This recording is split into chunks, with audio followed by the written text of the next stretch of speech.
नमस्कार दोस्तों, आप सभी का बहुत स्वागत है आपके अपने चैनल ऑनलाइन लीगल एडवाइस में। मैं हूं अशोक पांडे, आपका स्वागत करता हूं। इसके साथ हमेशा की तरह मेरी आपसे रिक्वेस्ट है कि अगर आपने हमारा चैनल ऑनलाइन लीगल एडवाइस अभी तक सब्सक्राइब नहीं किया है तो प्लीज सब्सक्राइब कर लीजिए।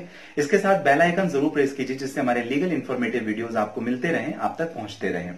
दोस्तों, इसके पहले हम लोगों ने बात की थी एडवोकेट एक्ट 1961 की, जहां पर मैंने आपको कानूनी प्रावधान के बारे में बताया था कि किस प्रकार से, किस तरह से आप अपने केस को खुद ही लड़ सकते हैं। आपको किसी दूसरे लॉयर को अपॉइंट करने की जरूरत नहीं है, किसी दूसरे लॉयर को आपका केस देने की जरूरत नहीं है।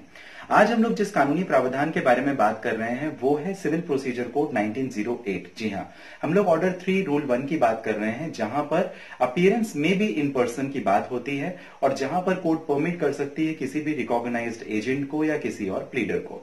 तो दोस्तों, आपका सभी का बहुत स्वागत है। चलिए हम लोग बात करते हैं कि क्या स्टेप इन्वॉल्व होते हैं। मैंने आपको कानूनी प्रावधान बता दिया, जी हाँ, ऑर्डर 3 रूल 1, जिसके हिसाब से आप अपना केस खुद इन पर्सन लड़ सकते हैं कोर्ट में। आपको लॉयर हायर करने की जरूरत नहीं पड़ेगी। लेकिन इसके बावजूद अगर आप अपने किसी लॉयर को हायर करना चाहते हैं या नहीं करना चाहते हैं तो आपको बहुत सारी चीजों में विशेष ध्यान देना होता है। ये बातें कौन सी हैं मैं आपको बताना चाहता हूं। सबसे पहली बात यह कि किसी भी केस को लड़ने से पहले आपको इतना कॉन्फिडेंस होना चाहिए कि आपके पास में प्रॉपर एविडेंसेस होना चाहिए, यानी आपके पास सारे कलेक्शन ऑफ डॉक्यूमेंट्स या एविडेंस वो आपको करके रखने पड़ेंगे, जिससे आप अपने केस को साबित कर सकें कि आपका केस सही है और आप केस जीत सकें। इसके साथ ही दोस्तों यह भी काफी जरूरी होता है कि अपॉइंटमेंट ऑफ प्लीडर की जो एप्लीकेशन है या इन पर्सन की एप्लीकेशन है वो कोर्ट में आपको देनी पड़ेगी, और कोर्ट अगर आपको परमिट करता है तभी आप अपने केस को लड़ सकते हैं। यानी जिस भी कोर्ट में आपका केस लड़ना है प्रॉपर ज्यूरिसडिक्शन में, उस जगह पर आपको इस कोर्ट में, जिस भी कोर्ट का आपका ज्यूरिसडिक्शन है उस कोर्ट में ये एप्लीकेशन आपको देनी पड़ेगी।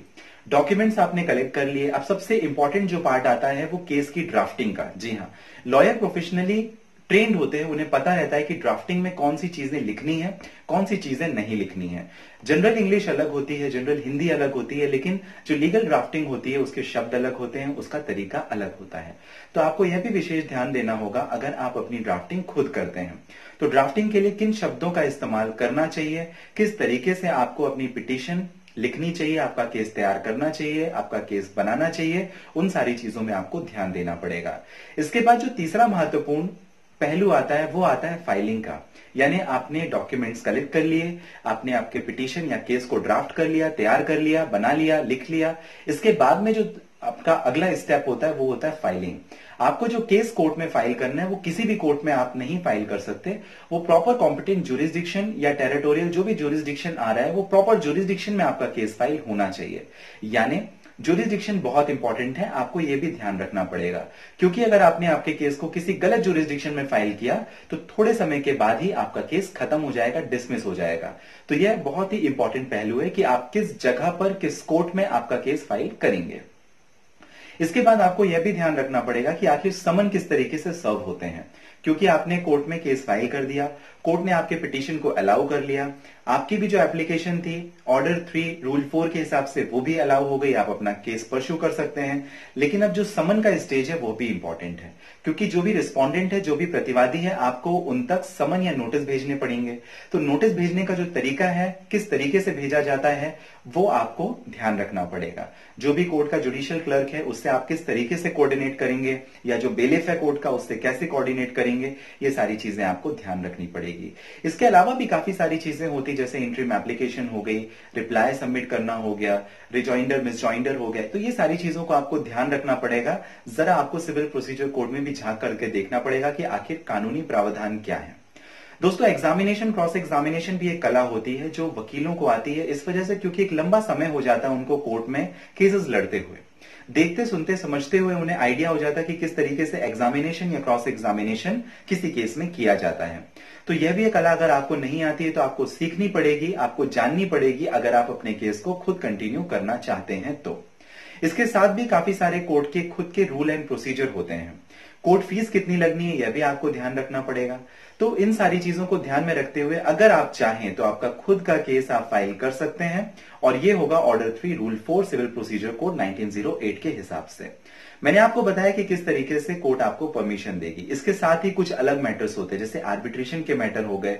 आर्बिट्रेशन के मैटर में जरूरी नहीं कि आप किसी लॉयर को अपॉइंट करें या हायर करें, आप अपने केस को खुद ही परस्यू कर सकते हैं। इसके अलावा जो कंज्यूमर फोरम के मैटर हो गए, कंज्यूमर फोरम के केसेस भी आप खुद ही लड़ सकते हैं।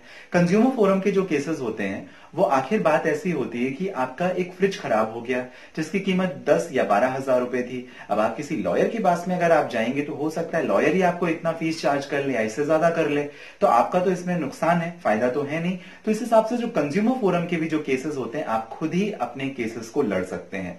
इनकम टैक्स ट्रिब्यूनल के भी केसेस आप खुद ही लड़ सकते हैं, आपको लॉयर अपॉइंट करने की जरूरत नहीं है। इसके अलावा भी अगर आपको लगता है कि फैमिली कोर्ट के जो केसेस हैं वो आप कंटिन्यू कर सकते हैं, आप लड़ सकते हैं बिना किसी लॉयर के, तो आप कर सकते हैं। तो दोस्तों मैंने आपको बताया कि किस तरीके से कानूनी प्रावधान कहता है इन पर्सन आप अपने केस को खुद ही लड़।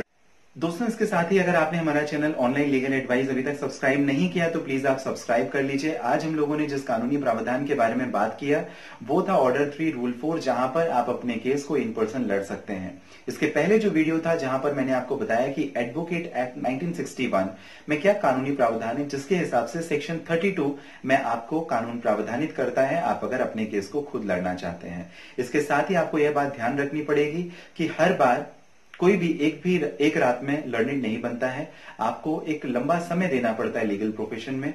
तो इस वजह से अगर आपको आइडिया है, अगर आप अपना केस खुद लड़ सकते हैं बेहतर तरीके से, तो निश्चित रूप से कानूनी प्रावधानों के बारे में मैंने आपको बता दिया। आपने हमारा चैनल अभी तक अगर सब्सक्राइब नहीं किया तो प्लीज सब्सक्राइब कर लीजिए। इसके साथ बेल आइकन जरूर प्रेस कीजिए। आपकी पर्सनल प्रॉब्लम के लिए अगर आप मुझे बात करना चाहते हैं तो निश्चित रूप से आप मुझे बात कर सकते हैं। हमारा जो लिंक है अपॉइंटमेंट बुक करने के लिए वो इस वीडियो के डिस्क्रिप्शन में मैं मेंशन करूंगा। आपका कीमती और महत्वपूर्ण समय जो आपने मुझे दिया इसके लिए आप सभी का बहुत धन्यवाद।